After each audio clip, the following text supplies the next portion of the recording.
Lawrence. Hey, you found it. This is the Radio Lawrence podcast where we discuss local art, politics, and community. Thanks for joining us as we host conversations with the people that make up the fabric of our town. Joining us today is Lawrence's own Fix-It chick. We have in studio Linda Cottin of Cottin's Hardware. Linda, welcome. Thank you. I'm glad to be here. So glad to have you. I want to start the episode today with a little story that paints me in maybe a stupid light, but portrays what a gracious and kind person you are. 4 days ago, I sat down here in the studio with Linda, and we had a really great talk.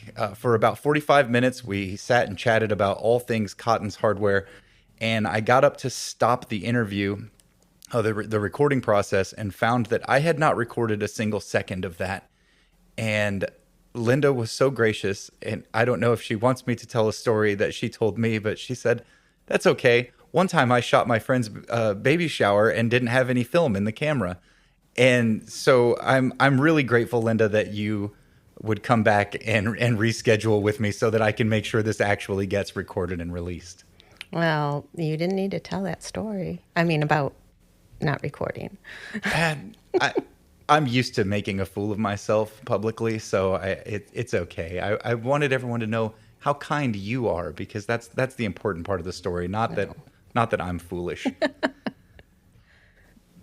So let's begin this thing in the Wayback Machine. You own the hardware store that sits at 19th in Massachusetts. What was that building originally? So originally in the late 1800s, 1888, it was a Purett blacksmith shop, and the Puretts owned it until the mid-1940s, and they ran that blacksmith shop from that area. Actually, one of the sons also opened up a Purett auto repair shop right next to it, in the building next to it, which is now, that building is part of the current store. In the same building that is now that an is auto now. garage looking building? No. Part of the hardware store. Oh, okay. But at 1832 Massachusetts, it was the blacksmith shop, and then that was bought in the 40s by Mr. Zimmerman. And in 1946, Mr. Zimmerman's two sons, Bob and Lee, took over the hardware business, or I should say the blacksmith shop, which had then turned into a blacksmith shop and hardware business. And then in a couple of years, the sons divided the business up. The one son, Bob, stayed at 1832 Mass and ran the hardware store. And then Lee took the blacksmith part of it, the ironworking part, and opened up Zimmerman Steel down the road. So technically, that business has been there nonstop since the 1888. And we are the second owners of the hardware store, third owners of the business. Okay, and so you and Tom, your husband, purchased the store in what year? In 1992. And you purchased it from the Zimmerman family. Yes.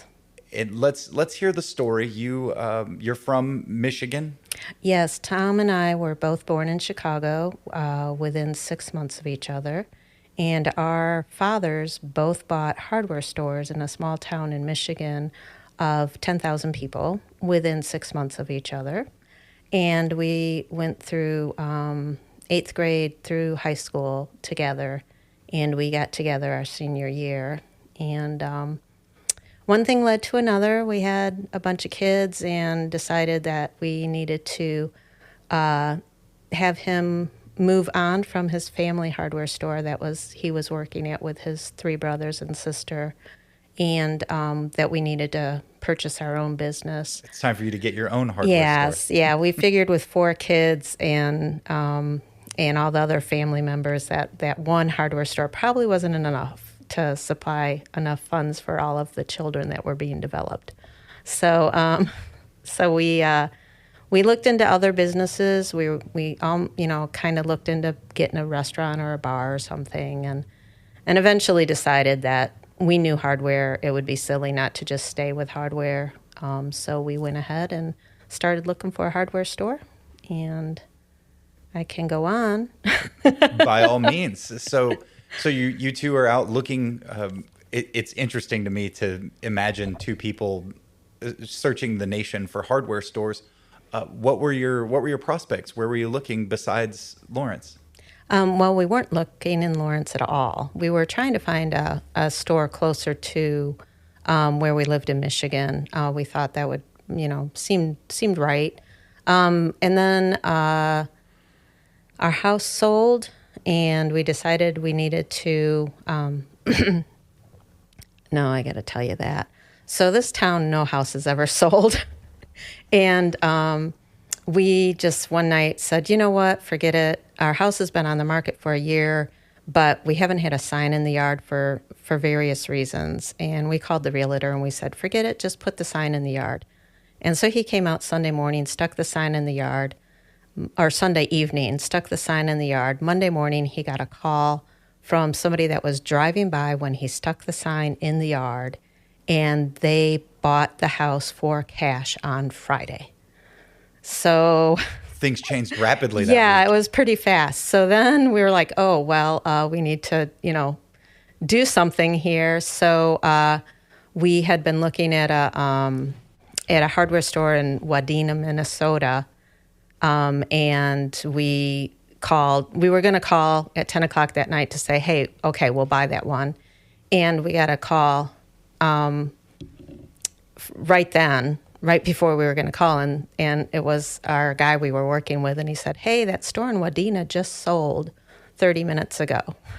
So you had like a headhunter helping you find hardware stores? Yeah, we had a friend that worked for the hardware industry.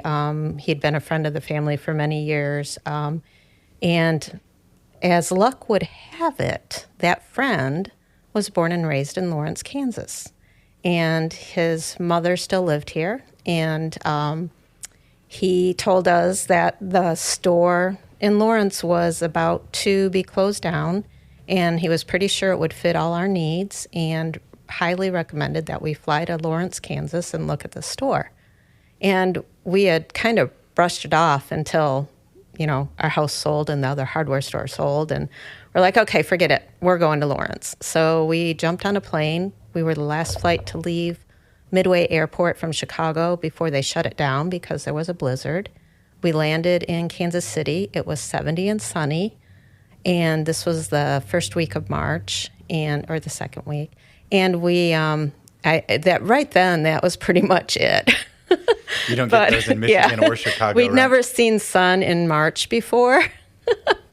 So we drove to Lawrence. We got through downtown, made it to South Park where we saw the gazebo in the park, and we're like, yeah, unless the store is just a total dump, we're buying it. And we walked in the door, and the Zimmermans were just more than gracious and just made it way too easy for us to buy the store. So that was right before St. Patrick's Day in March. Tom moved down in May and worked with the Zimmermans for a couple of weeks. And then on June 1st, he unlocked the door by himself for the first time as our business. And I packed up the kids and drove down from Michigan that week, and the rest is history. We've been here. Did you have the intention of making this into the community hub that it is today, or did you envision yourselves quietly owning a little hardware store on the corner of town? No, I mean, the only reason my husband and I have ever been in the hardware business is to help people. That's been our priority. The hardware was just a way to do that. So yeah, it's just an unintentional outpouring of ourselves that brings that to our store. And you do a wonderful job of finding employees that also mirror that same outpouring of helpfulness. One of my favorite things about Cottin's is as soon as I walk in the door, I'm greeted by someone who's happy to be there and knows the stock of your store, knows at least a little bit, enough to make a recommendation about whatever project I happen to be working on. And so I just would compliment you, I guess. How do you find these people, these helpful, friendly people? We are really, really lucky. And we kind of have learned that when we hire someone, we hire on personality more than anything else. They have to be willing to help people. That's the main thing. They have to be really interested in helping people, and they have to be interested in learning, because once they're there, they're going to learn everything in that store. Somebody's like, what's the job description? And I'm like, well, it's everything. You do everything. There's nothing you don't do in here. Every single employee knows how to cut a key, how to mix paint, how to ring up sales, how to special order items. And we try even to get them all they all need to cut and thread pipe, and they all need to cut lumber, and they all need to sharpen chainsaw chains and do the bank deposits at the end of the day, and just everything. They do everything. And when we hire someone, it's usually pretty evident to that person within a few weeks whether or not they really want to do what they're doing, because it's a lot. It's a lot of work, and it's only a special kind of person that wants to do that job.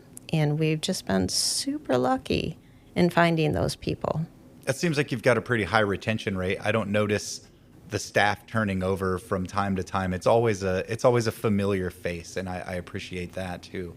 Yeah, once they're in, they're in. We have lots of former employees that have gone on to do other things, and a lot of times when they're between those things, they'll come back and work for us for a little while, and it's kind of magical that way. So, in addition to these employees coming back to work on breaks and whatnot, I just read an article that was published 4 years ago in the Lawrence Business Journal. I believe that's the name of the publication, where they interviewed you, and you had said that 5 years from that date, 4 years ago, you were going to be selling the store to a former employee. Can you speak on this news? Yes. Aaron Hicks, he's a friend of my son's, and he married a friend of my other son's, and they both worked at the hardware store and got together at the hardware store, and then they both moved away so she could pursue her athletic training degree. And from the moment they moved away, we kept calling them and telling them they needed to come back, and Aaron needed to buy the store. And it took several years, but eventually it sunk and stuck, and they moved back. And Aaron has been patiently waiting for us to say, okay, this is the day. And the day is January 1st, 2027. And anyone that's shopped at the store knows Aaron very well and knows that the torch is being handed to a very competent and amazing person. Is Aaron going to keep the Cottin's name, or is it going to change to Aaron's Hardware? Well, that's his decision. We have made it perfectly clear that once he has the keys, although he obviously has keys, but once it's his store, he can do whatever he wants with it. But I'm guessing that he'll probably at least leave it Cottin's for a while. And what are you going to do with yourself? You're retiring. I think I'm going to read a book, take a bike ride, cook dinner, have a day off. It would be pretty amazing. You're not leaving Lawrence, though, right? Oh, gosh, no. Lawrence is our home. We will never want to leave Lawrence. Glad to hear that. We love having you as part of our community. And speaking of community and the community hub that is Cottin's, I want to delve into some of the aspects of your business that are much more community focused than just selling things for people to use to fix their homes and other various items. First of all, let's get into the farmers market. How did you decide that you wanted to have a farmers market at Cottin's? As with most of our things at the hardware store, there was never a real decision. It was just a thing that came to be. We had a young couple live behind the hardware store that were running a CSA, so they were growing immense amounts of great food in their backyard, and then people would sign up for a subscription and come to their house once a week to pick up the food they had grown that week. And it got cold out, and the young couple asked us if they would mind if they came into the hardware store and had the people come into the store to pick up their subscription produce. And we said, sure, no problem. So they set up a table, and they were waiting for their customers to come in. And meanwhile, all of our other customers saw this beautiful produce and wanted to buy it, and were very disappointed that it wasn't for sale. So it was Kevin and Jesse from Mellowfields Farm. They still farm and still run a CSA. And we told Kevin and Jesse that we'd love to have them do that again, but they would need to grow some extra produce so they could sell it while they were waiting for their customers to come in. It's only fair. Yeah, it seemed fair. So they did that, and then after that year, they came to us and they said, hey, you know what? We have some friends that are farmers, and we know a couple of other people that would like to have a weekday farmers market to complement the Saturday market downtown, and would you be willing to let us do that in your parking lot? And we, of course, said yes. And then one of the farmers, we were trying to decide what to call it, and one of the farmers said, well, it should be Cotton's Hardware Farmers Market, duh.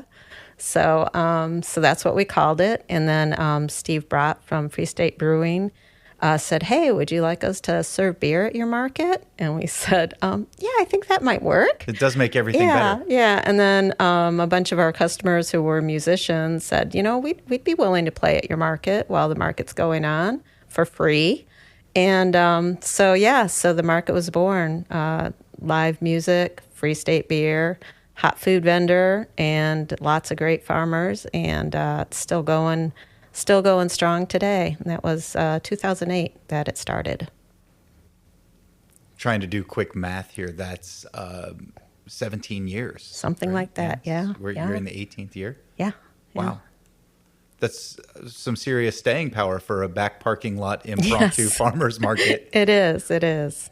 You also, I guess, first of all, let's finish the plug of the farmers market, right? So what days do you do your Cotton's farmers market? So it eventually turned into a year-round market.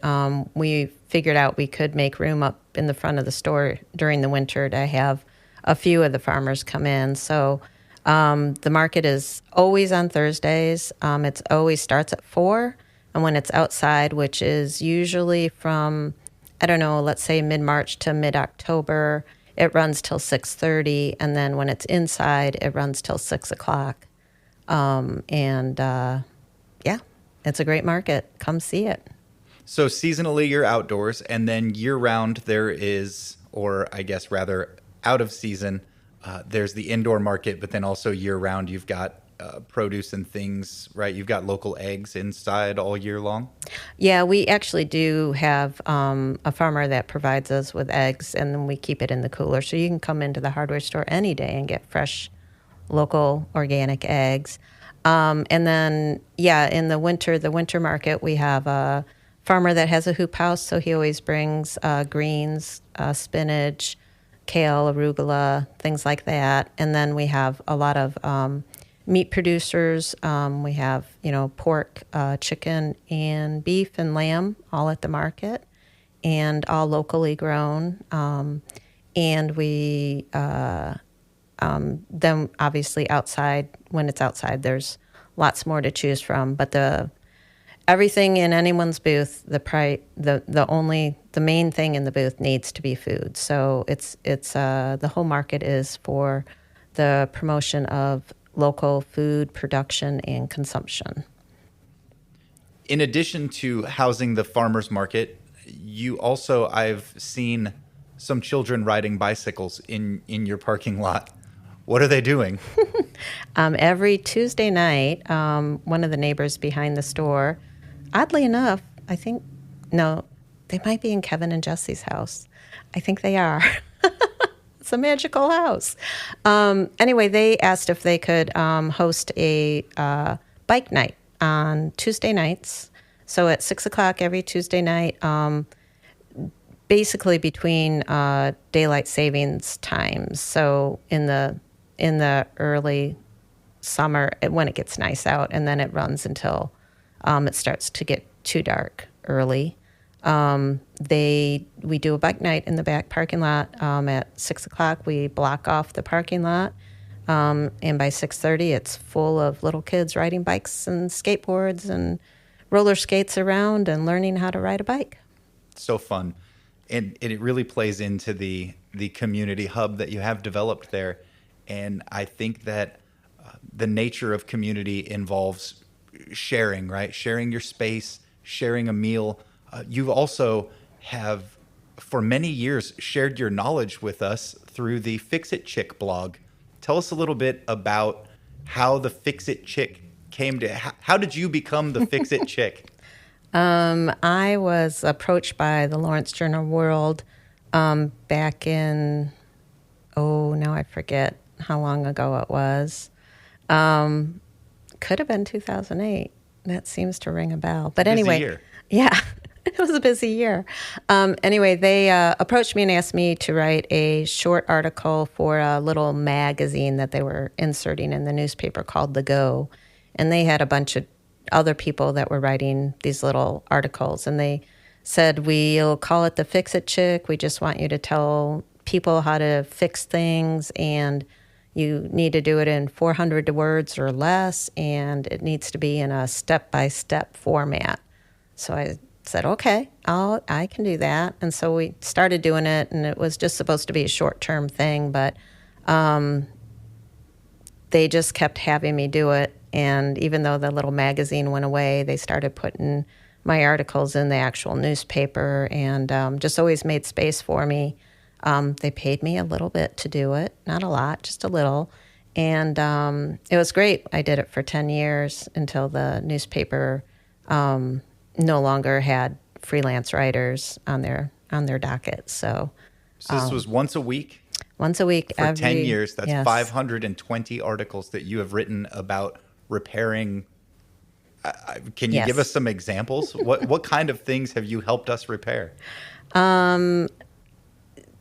Leaky faucets, plaster walls, drywall holes, screens, gardens.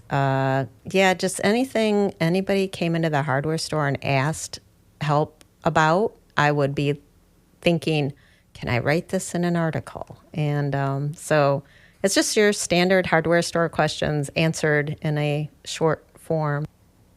You have a lot of specialty products, or maybe not a lot in terms of stock, but a pretty broad spectrum. Let's touch on some of the maybe outside of the normal hardware store items that you carry and how they came to be there, because it seems like everything you do, someone has just come to you and said, hey, can I do this? And you said yes. So you have a pretty decent selection of brewing supplies, right? Yes, and that's because somebody came to us. We had a friend come to us and say, Lawrence really needs a brew supply shop. There's a lot of brewers in town, and there's nowhere to buy these supplies. You have to drive to Kansas City or Topeka. And we thought about it, and we said, you know what? That's a great idea. Why don't you go downtown and talk to Rod Ernst? I bet he'll put one in. And so our friend did, and went down, and Rod set it up and made a nice little business out of it. And we were very happy, happy for Rod, and happy not to do it. But then when Rod passed away and his family chose to close the store, we knew that there was only one thing we could do, and that was bring that business into our business. So we opened up a brewing supply shop almost immediately, and it's small. It's just a little thing, but it's there for the people that are in the middle of brewing something. And by brewing, it's not just beer and wine, but it's also kombucha and mead, and you can even make root beer and ginger beer and things like that. But we have the supplies that you need to do that. I want to take a small detour here from the specialty products. I know I just brought us to those specialty products, but I'm the host. And you brought up the Ernst & Sons hardware, which was such a throwback in downtown Lawrence. I personally loved going into that store because it was so chock full of everything, and you could feel the history in the building.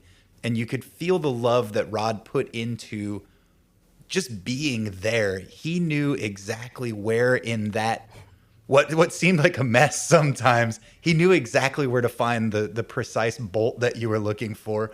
What was your relationship like with Rod and the Ernst folks? Well, it was the Ernst folks is just Rod. Rod was the only Ernst guy, and we had a great relationship with us. One of the first friends we made in town also happened to be a really close friend of Rod's, so we met him real early on, and we were very open with each other and very helpful with both ways. If we were out of something, like let's say there was a winter where we sold out of shovels, and we called down to Rod and we're like, "Hey, we're out of shovels. Do you have any?" And he said, "Yeah, I have a lot. Why don't you come get some? I'll sell them to you."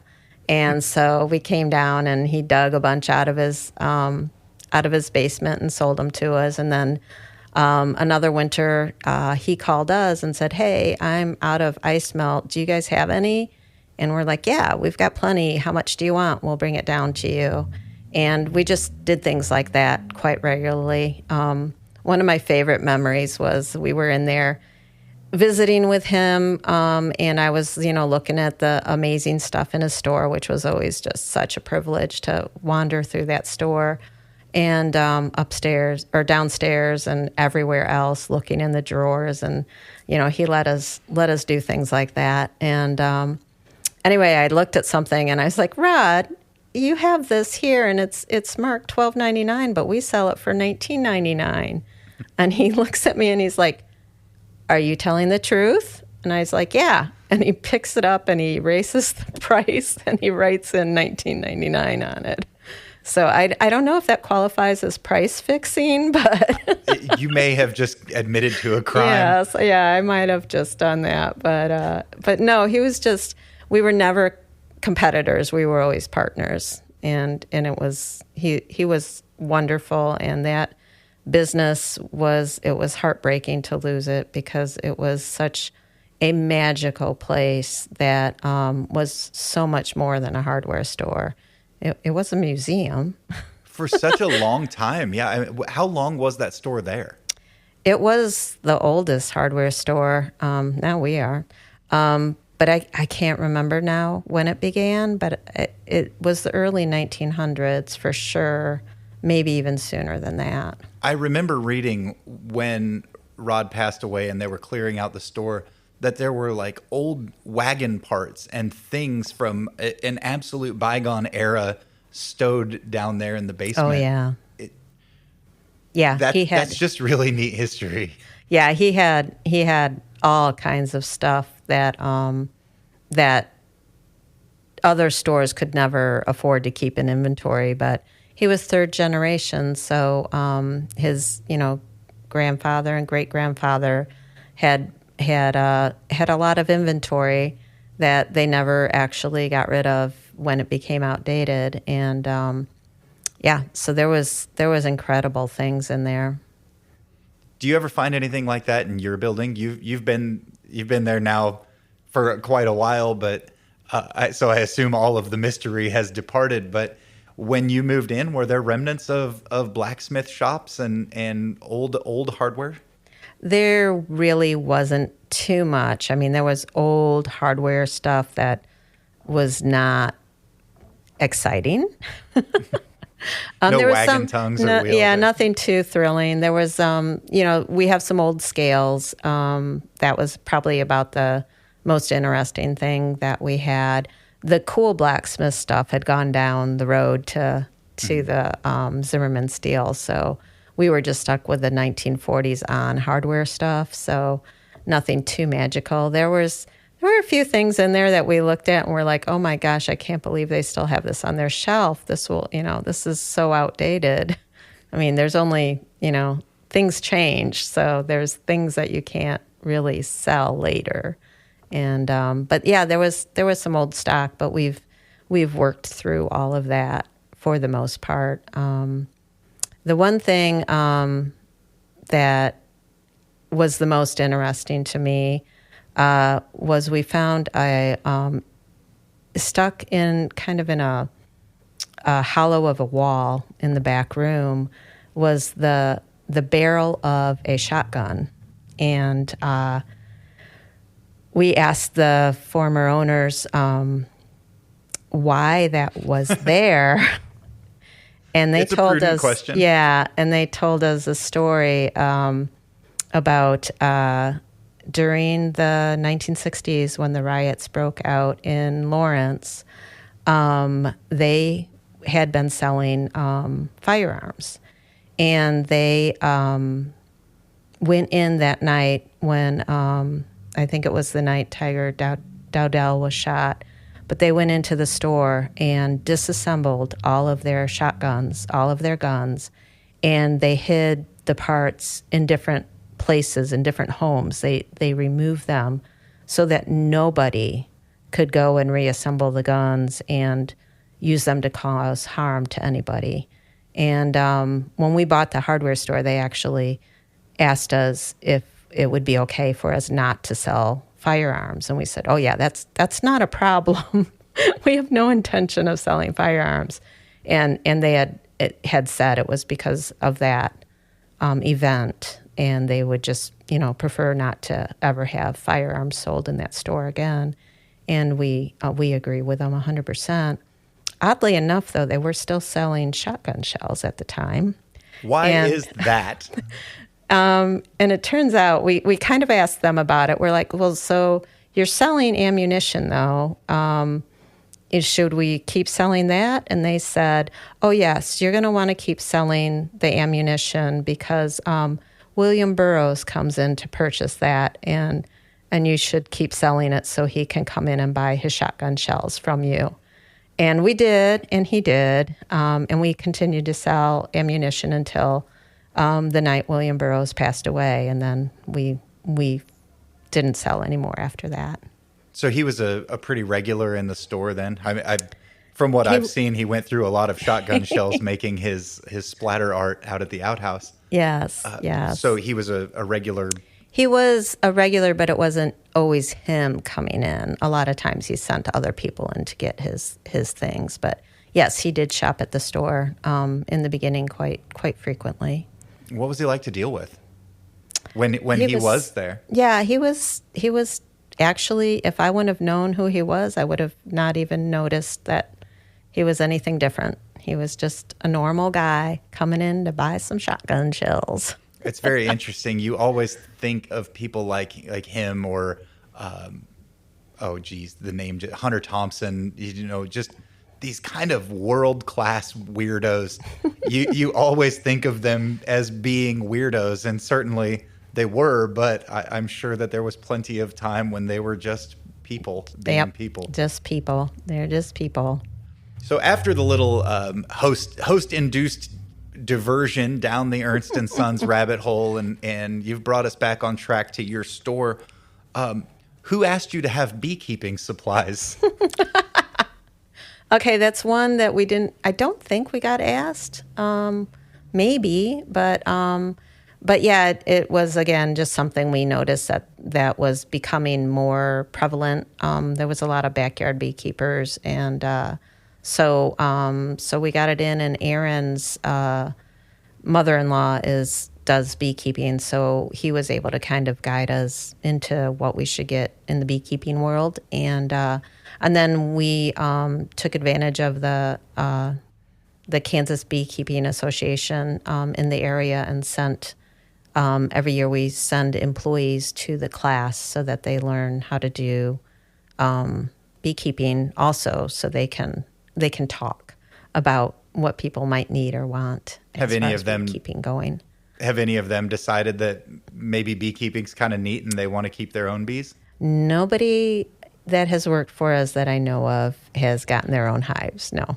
I've thought about getting some out in the backyard. I don't know if my neighbors would appreciate me having a bunch of bees, but that's neither here nor there. Another element of Cottin's that makes it wonderful is your little garden center outside. Obviously, your space there is pretty limited in terms of, Ace Hardware over on 23rd Street gets a whole massive parking lot where they can put all kinds of things. How do you decide what you want to put in your garden center? Do you keep the same things every year, or you just tell me about your garden center? Well, actually, we don't have to make any decisions on the garden center. Vinland Valley Nursery does that for us. Vinland Valley is a partner with us on that garden center, and they were kind of thinking they'd like to, have a place in town to sell plants, and we were kind of thinking we'd like to sell plants, and we were overwhelmed at the idea of trying to figure out what to get and things like that. And so the way the partnership works is Vinland Valley comes up and they set up the garden center, and we sell the products, we collect the money, and then we give them a fair share of that money back to cover their expenses and their plants. And they come every week and switch out the plants and bring us what's looking nice and take away what's not looking nice. And if we forget to take care of something properly, they nurse it back to life and bring it back to us again later. So yeah, it's all Vinland Valley, and it's wonderful. It's perfect.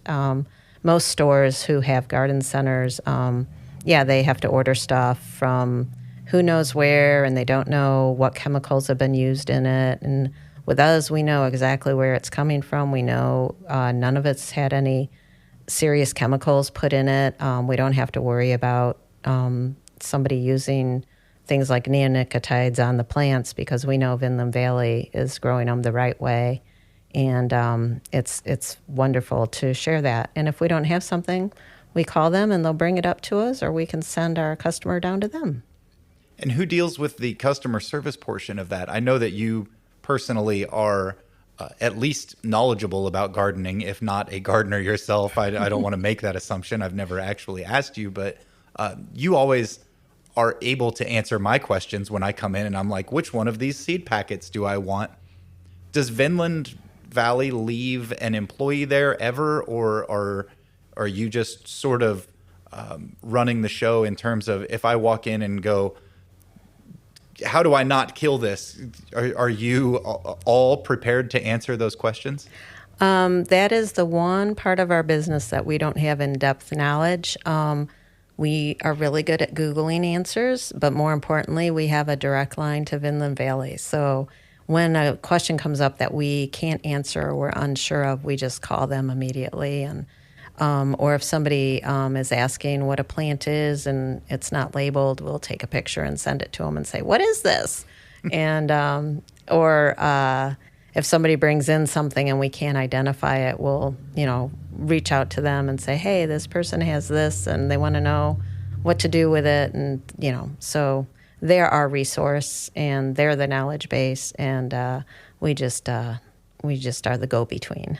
What's that one little rogue flower growing out of the handrail base there in the concrete? Oh, my gosh, that was amazing.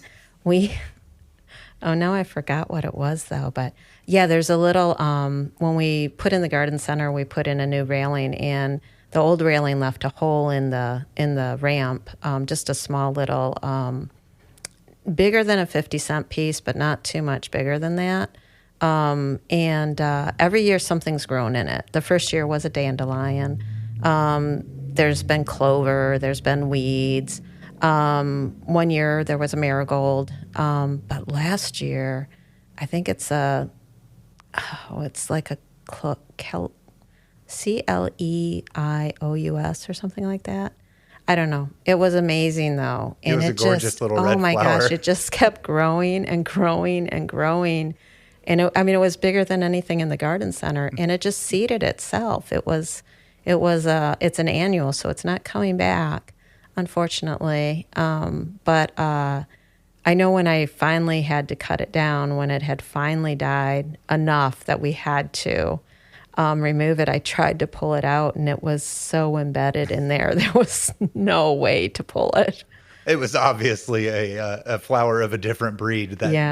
That was not a very hospitable location for it. Yeah, no, it did. It was magical.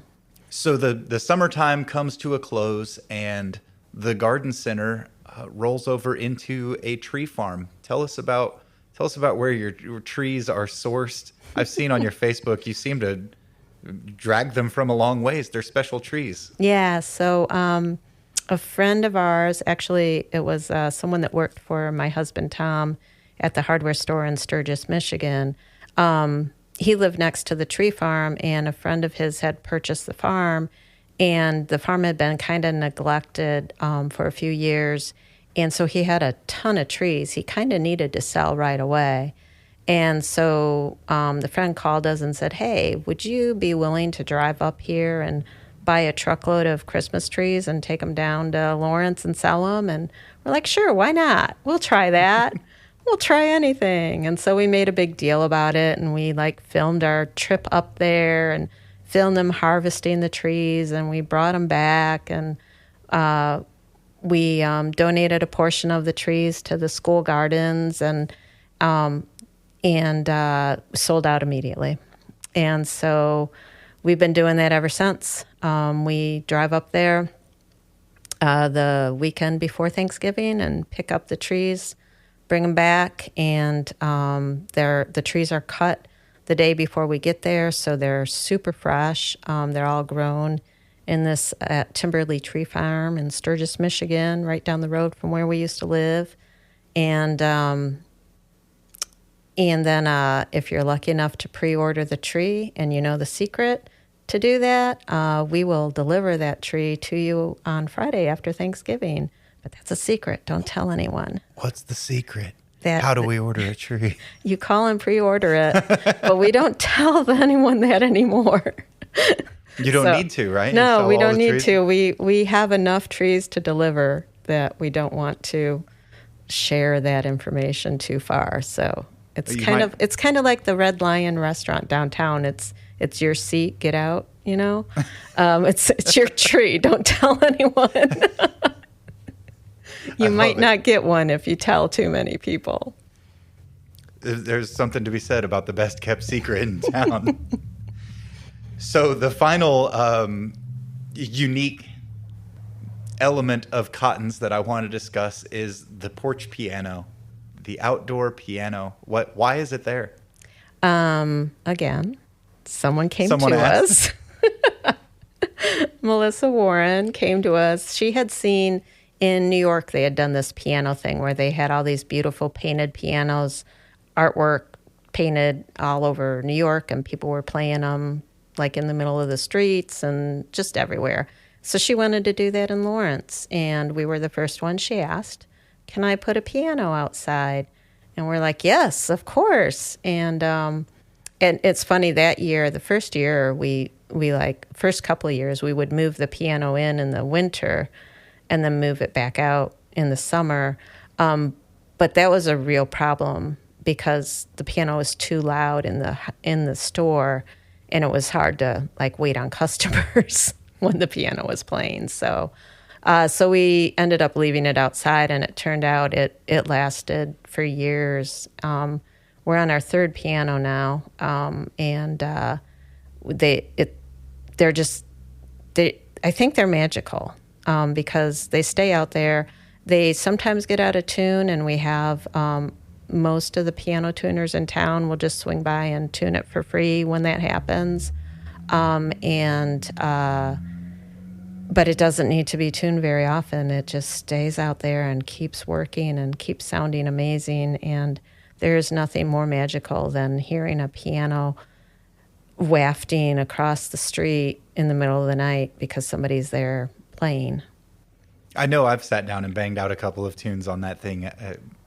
It's really lovely. I think that it's a fun and engaging thing for the community, as I'm sure you probably enjoy as well, as you just said. There's something about a piano that feels invincible, and it's sort of inviting to the general public. They're like, even if they don't know how to play it, they're like, well, I'm not going to hurt it. It's sitting out here, and there's something really great about, children getting the opportunity to just walk by and mess about on the keys. But I'm sure that you also get actual experienced piano players that but are like, oh, well, I was just here for some nuts and bolts, but I mean, I might as well. I've got a few minutes. I might as well play a song. We do, and it's amazing. There's so many times when we just kind of want to stop and stand there and listen to whoever's playing because they're so good, and it's just what a privilege to be able to listen to someone just be themselves and play on the piano. And I do have to say, there's sometimes when we do have to close the doors in the summer because someone's out there that's not playing quite as nice. But for the most part, it's wonderful music that comes out of that piano. You made mention of closing the doors, and it made me think, have you ever told anyone no? And people ask, can I use your parking lot? And you say, yeah, absolutely. Can I have a farmer's market? Undoubtedly. Can you keep beer making supplies? We'd love to. Has anyone ever made a request of Cottin's that you were like, no, that is beyond the pale. We can't do it? I'm sure maybe, but I can't think of anything off the top of my head. No is not really in the vocabulary. It's that good old-fashioned Midwest hospitality. Yeah. So, Linda, that is the entirety of my pre-prepared interview, and I want to move now into what is dubbed the lightning round. The lightning round is where I will ask you approximately 10 questions, or in this case, exactly 10 questions, and you can answer them in as many or as few words as you see fit. No explanation is necessary, and I will not ask any follow-up questions. Are you ready for the lightning round? Yes, maybe. What is the furthest you've ever traveled from home? That would be Europe, probably Rome, I think.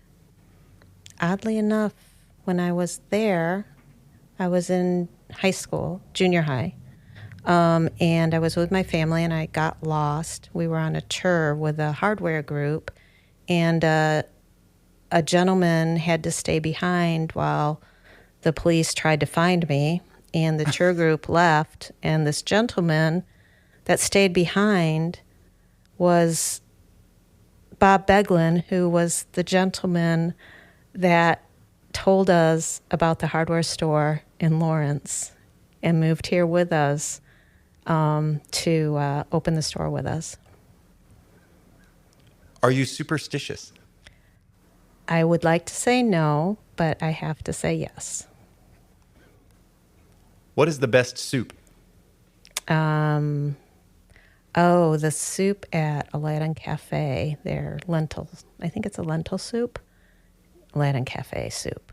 Best soup ever. What is one song that you turn off immediately? Blinded by the Light. What is one conspiracy theory that you feel has merit? I don't think I have an answer for that one. I don't know any conspiracy theories that I feel have merit. Where's your favorite place in town for carryout? Little Saigon, currently. There's a lot of good places. What is one defunct Lawrence institution that you would bring back? Let me think. Ernst Hardware Store? What is one irrational fear that you have? Do I have to tell you? I really wish you would. Nobody knows this about me, but a lot of times at night, I have to jump into bed because I'm afraid a hand's going to reach out and grab my ankles. If you had a superpower, what would it be? I mean, I do have a lot of superpowers already, so if I had another one, I think, no, that sounds too corny, but yeah, I just would like to just make people happy when they're not. I think that's a superpower you already have. What is the most peculiar thing someone has ever brought into the store and asked you to help them fix? Well, there's a lot of those, and there's actually so many that I really don't remember most of them.